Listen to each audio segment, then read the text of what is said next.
asked people from around the world who fled dictatorships controversial questions. People have called Trump a fascist. What do you think about that? They dilute the meaning of words. Being a fascist, like what does that mean? He doesn't believe that laws apply to him. Those are the essential markings of what a fascist is. Do you think socialism could ever work?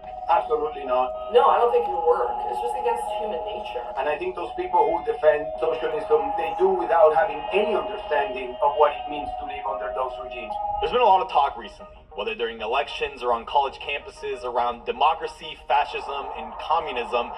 But what the hell do these words even mean anymore? If everyone is a threat to democracy and a fascist dictator, what are we even saying, bro? So I confronted 4 influential people, from exiled political leaders, world-class plastic surgeon, a human rights activist, and even a current US congresswoman. But before I put them on the spot, let's hear about their story. I escaped from North Korea when I was 13 years old. I went through many journeys through China to Mongolia, then South Korea, and came to America. Now I'm currently working as a human rights advocate. I was born in North Korea, and when I was born there, I had no idea about the world because North Korea government controls all the information that North Korean people can receive. And growing up at home, the first thing I remember being taught by my mom was not to whisper. She said the most dangerous thing that I had in my body was my tongue. If I said one wrong word that was not sanctioned by the government, it was going to kill up to 8 generations of my family from my father and my mother's side.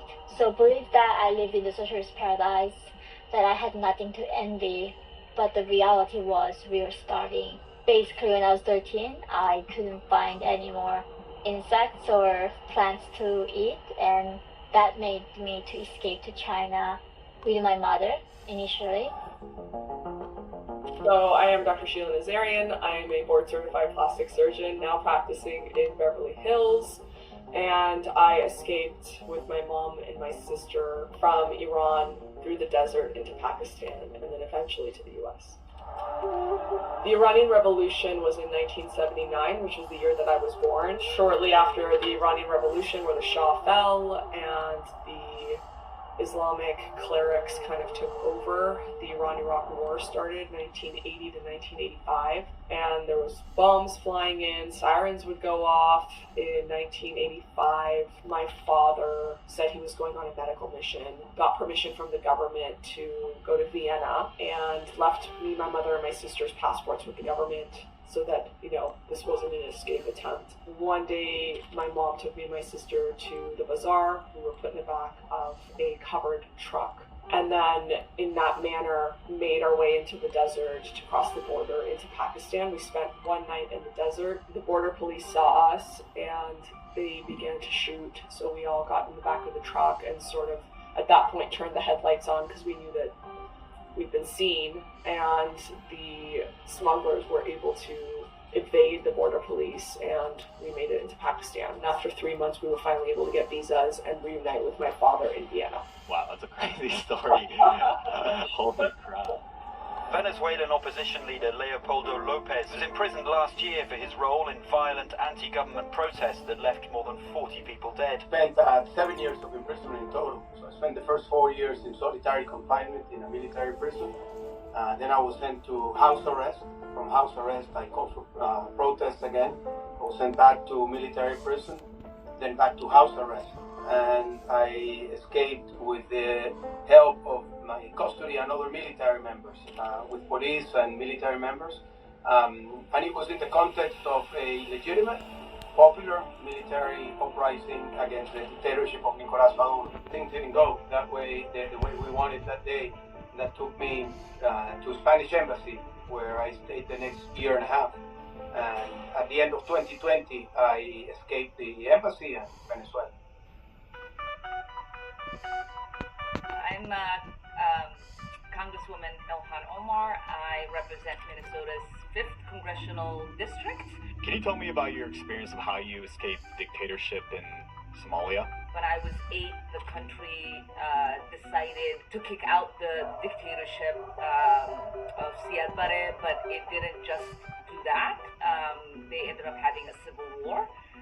So different militia groups run by warlords started fighting each other. And for me, it was like going from happy childhood, normal childhood, to one day just waking up, kids like my age carrying guns in the streets and not being able to go to the grocery store anymore, not being able to go to school anymore. The day before we left that night, we had militias that tried to break into our house, and so we ended up being displaced within the country for a little bit, and then eventually found ourselves in neighboring country, Kenya, where I became a refugee there for 4 years.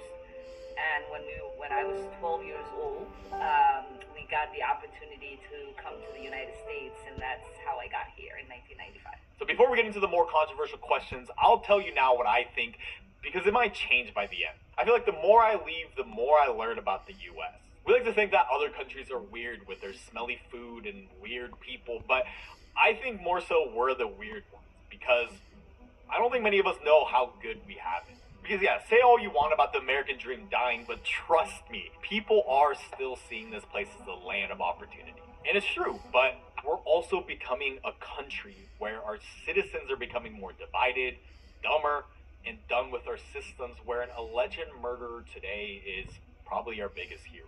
On social media, sympathy is pouring in for the shooter. He's become a sort of a hero. So I'll address by the end how that's even linked to this topic of political refugees and dictatorships, because as each of these people say, things change a lot quicker than you think. And it got me thinking, because is the USA really any different from any of these other countries, or does it just hide it a lot better behind an illusion of choice? Well, I feel like I'm going to be on an FBI list after this video. But then again, I don't think I'm alone. More and more people are waking up, and this video is going to show exactly why you shouldn't just blindly trust any government. But then again, if I'm going to speak out, I think it's important that I at least spit facts, and it's why I use my sponsor, Straight Arrow News. The Straight Arrow News is a free app and website that highlights not only left and right-leaning opinions, but most importantly gives me an unbiased view on stories from both sides. And again, what am I going to do if I end up on a list? It's not much I can do, but at least I can back it up with facts, and it's exactly why I use these guys for research and even my newsletter. So a big priority of mine in 2025 is to only work with sponsors that I align with. So if you download their free Straight Arrow News app, you're not going to just support me, you're also supporting a group of journalists that are committed to truth. So go to san.com/get or my link in the description to download the free app to stay fully informed. But anyways, with the recent election just behind us, and one of the most anticipated ones at that, I wanted to ask these guys to see if it reminds them of what they saw in their own countries before everything changed. How did everything change after the Islamic Revolution happened? I remember there was like campus protests very similar to what's happening in America, but the first thing they did was kill the students. The same students that were protesting, but